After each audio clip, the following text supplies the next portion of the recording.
My name is Rachel Turner. And the night my parents threw my 8-year-old daughter outside during a violent thunderstorm.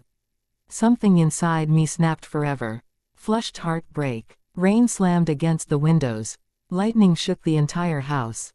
And while my little girl screamed crying on the porch, my mother locked the front door smiling coldly. She said, "Maybe now she'll learn respect."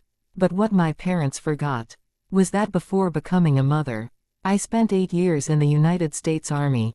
And the second I heard my daughter crying in that storm, my military instincts took over. By sunrise, police cars surrounded my parents' house, neighbors stood outside watching silently, and my father realized he had just made the biggest mistake of his life. My name is Rachel Turner. I served 8 years in the U.S. Army before retiring after a knee injury ended my active military career. Discipline, control, survival, those things became part of me permanently. But nothing in combat prepared me for becoming a single mother, especially after my husband died in a construction accident when our daughter Lily was only 5 years old. Losing him shattered us both. For months Lily barely spoke. She slept holding his old hoodie every single night. Meanwhile I buried grief under structure and responsibility because mothers don't get the luxury of collapsing completely. Especially military mothers. By the time Lily turned 8, she became my entire world. Bright smile, gentle heart, obsessed with drawing rainbows and animals. She was the kind of child who apologized to insects before moving them outside. And honestly, she saved my life emotionally after losing my husband. But my parents never truly accepted her fully. Especially my mother. Mom believed children should be toughened up. No softness. No emotional sensitivity. She constantly criticized Lily for crying too easily or being shy around strangers. One Thanksgiving, Lily accidentally spilled juice on the tablecloth and Mom snapped. "Good Lord, this child acts weak just like her father did." I nearly exploded hearing that. But I stayed calm for Lily's sake. My father wasn't openly cruel like Mom. He simply allowed it. Silent, passive, always choosing peace over protection. And honestly, people who stay silent during abuse become part of it too. After my military retirement, finances became difficult temporarily. Medical bills piled up from my knee surgeries. Housing costs increased. So when Mom suggested Lily and I stay with them for a few months, I reluctantly agreed. Worst mistake of my life. At first things seemed manageable. Lily stayed polite, constantly trying earning grandma's approval.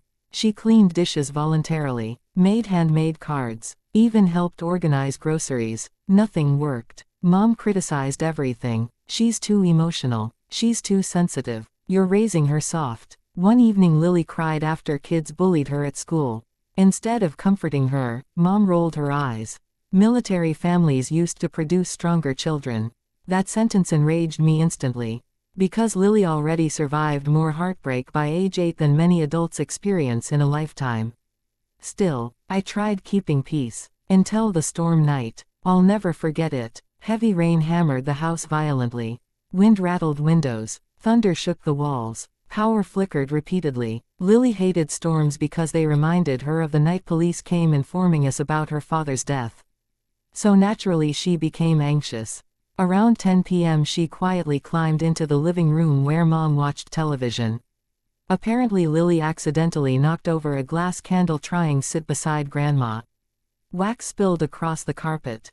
Mom exploded instantly, screaming. Not normal frustration, actual rage. "You ruin everything." Lily burst into tears, immediately apologizing over and over again. I rushed downstairs hearing the yelling. Then suddenly, Mom grabbed Lily by the arm aggressively. Hard. My military instincts triggered instantly. I stepped forward sharply, let her go, but Mom kept screaming, calling Lily spoiled, weak, disrespectful. Then before I fully processed what was happening, Mom dragged my crying daughter toward the front door and shoved her outside into the storm. The door slammed shut, locked. Everything inside me went cold instantly. For 1 second, the entire world became silent in my head. Then I heard Lily screaming outside. Terrified. That sound activated something primal inside me. Training took over automatically. I moved fast. Very fast. I shoved past my mother so hard she stumbled backward. Dad shouted something behind me, but I barely heard it. The moment I opened the front door, freezing rain blasted inside. Lily stood curled against the porch crying hysterically while thunder cracked overhead. I wrapped her instantly in my arms. She was shaking violently, and the second I felt her terrified heartbeat against my chest, I stopped seeing my parents as family. Only threats. I carried Lily inside briefly, grabbed emergency bags I always kept prepared from military habit, and headed for the door again. Then Dad finally tried stopping me. "Rachel, your mother didn't mean." I snapped harder than I ever had in my entire life. "Move." Even he stepped aside immediately. Because military command voice doesn't disappear after retirement. That night I drove through the storm until reaching a motel 30 miles away. Lily cried herself asleep clutching my jacket. Meanwhile I sat awake all night replaying everything repeatedly. And the more I replayed it, the angrier I became. Not because Mom lost control. Because she felt justified doing it. The next morning, I documented bruising on Lily's arm where Mom grabbed her. Then I called police. And honestly, that became the beginning of the end. Officers interviewed Lily gently, took photographs, collected statements. Apparently neighbors also witnessed part of the incident through windows during the storm. Especially the screaming. Child Protective Services opened investigations immediately. Mom lost her mind when authorities contacted her.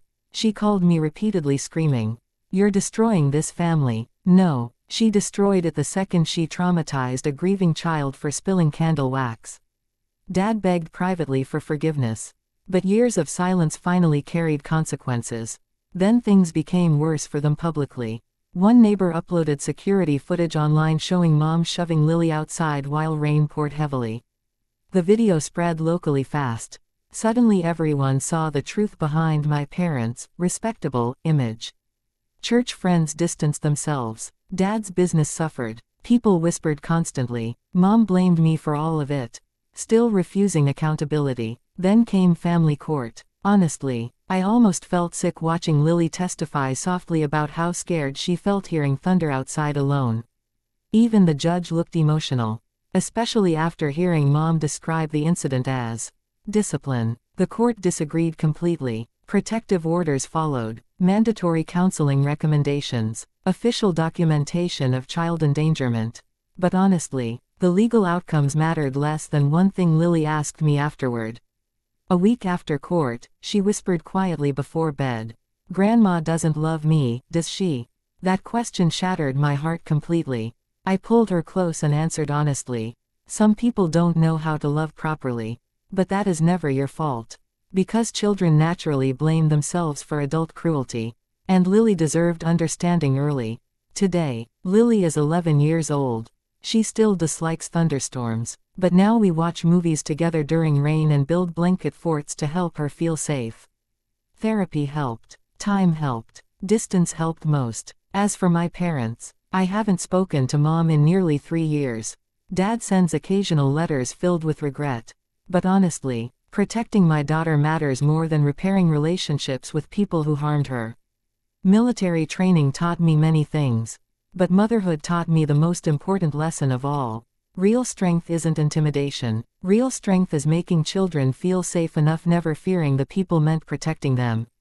And I will defend that safety with everything I have left. Children should never become targets for adult anger, frustration, or emotional cruelty.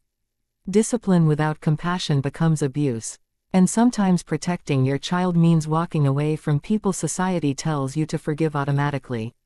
Real strength protects the vulnerable. It never terrorizes them. If this story touched your heart, thumbs up, like this video. Bell, subscribe for more emotional stories.